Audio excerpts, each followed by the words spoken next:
Desde pequenos, somos ensinados a separar o mundo em dois lados: o bem e o mal. Mas existe uma pergunta que quase ninguém faz: e se essa divisão não for real? E se o bem e o mal não passarem de ideias criadas por nós? Na natureza, não existe certo ou errado. Um leão caçando uma zebra não é cruel, ele está apenas sobrevivendo. Uma tempestade que destrói uma cidade não é má, ela simplesmente acontece.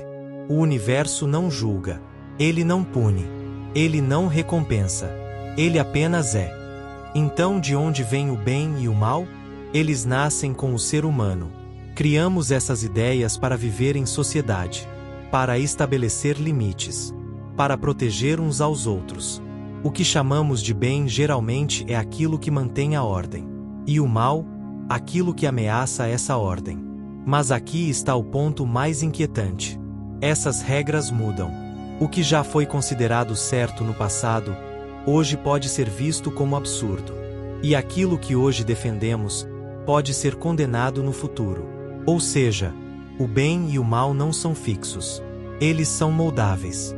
E se tudo depende do ponto de vista, então, o bem e o mal realmente existem? Ou são apenas interpretações? Um mesmo ato pode ser visto como heróico ou monstruoso, dependendo de quem observa. Guerras são justificadas como necessárias.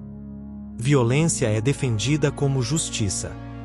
Decisões difíceis são chamadas de sacrifício. No final, cada lado acredita estar certo. Isso nos leva a uma conclusão desconfortável. Talvez o bem e o mal não sejam forças universais.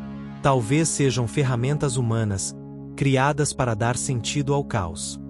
Mas isso não significa que tudo é permitido. Significa apenas que a responsabilidade é nossa. Nós escolhemos o que defendemos. Nós definimos o que aceitamos. Nós decidimos que tipo de mundo queremos construir. E talvez essa seja a verdade mais difícil de aceitar. O bem e o mal não estão no universo. Eles estão em nós. Mas qual seria a visão espiritual sobre o assunto? Em muitas visões espirituais, o bem não é apenas uma escolha moral. É um estado de conexão. E o mal não é apenas maldade. É desconexão. Desconexão de si mesmo, dos outros e de algo maior. Talvez ninguém seja mal por essência.